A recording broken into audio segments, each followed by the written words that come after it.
મિત્રો, આજે આપણે છેલ્લા 10 વર્ષથી મિત્ર મંડળના સાથ અને સહકારથી દરેક પ્રવૃત્તિ હોય, ગામની સ્નેહ મિલન હોય કે સમૂહ લગ્ન હોય, કોઈ પણ પ્રવૃત્તિની અંદર આજે મિત્ર મંડળ દરેક વખતે સફળતાના શિખરો સર કરી રહ્યું છે.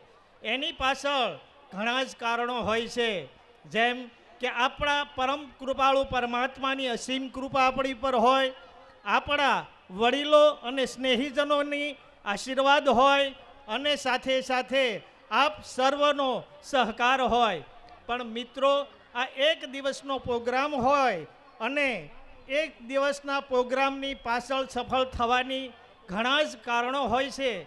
જેમ કે એક દિવસની અંદર આ આયોજન થતું નથી, તો જે અમારા મિત્ર મંડળના એક સભ્ય, અમારા સહયોગી કે જેઓ ઘણા જ વર્ષોથી કહી શકાય કે છેલ્લા 10 વર્ષથી કે જે શું આયોજન કરે છે, સારામાં સારું મેનેજમેન્ટ કરે છે અને એક કોઈ પણ કામ હોય એનું ઝીણવટથી એનું આયોજન કરે છે, એવા જો કોઈ હોય તો એ માત્ર ને માત્ર અમારા પાયોનિયર, અમારા સહયોગી અને અમારા મિત્ર મંડળને જે આપ સર્વે કહો છો, જેમ કે જયેશભાઈએ પણ કહ્યું, મહેશભાઈએ પણ કહ્યું અને અમારા મિત્ર મંડળના જ સાથી સહકાર શ્રી PM ખેનીએ પણ કહ્યું કે આપણું મિત્ર મંડળ દર વર્ષે સફળ જ થઈ રહ્યું છે.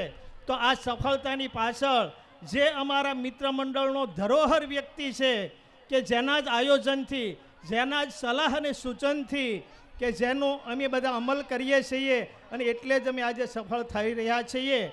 તો હું દરેક મિત્રોને વિનંતી કરીશ, આપણા મિત્ર મંડળના દરેક સદસ્યો 1 મિનિટની અંદર સ્ટેજ પર આવી જશે.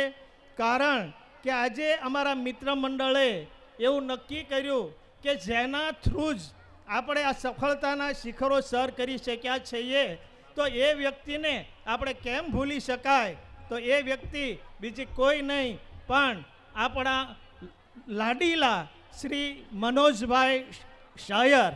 તો આજે અમારું મિત્ર મંડળ તેમને એક મોમેન્ટો, એક સ્મૃતિ એવોર્ડ આપવા માગીએ છીએ અને સાથે સાથે વડીલોની હાજરીમાં એક શાલ ઓઢાડી અને એને સન્માનિત કરવા માગીએ છીએ. તો વડીલોની હાજરીમાં આપણે મનોજ ખેની ઉર્ફે શાયરને સન્માનિત કરીએ અને આપણે બધા જ એને તાળીઓના ગડગડાટથી વધાવી લઈશું. અસ્તુ. ઓમ નમઃ શિવાય.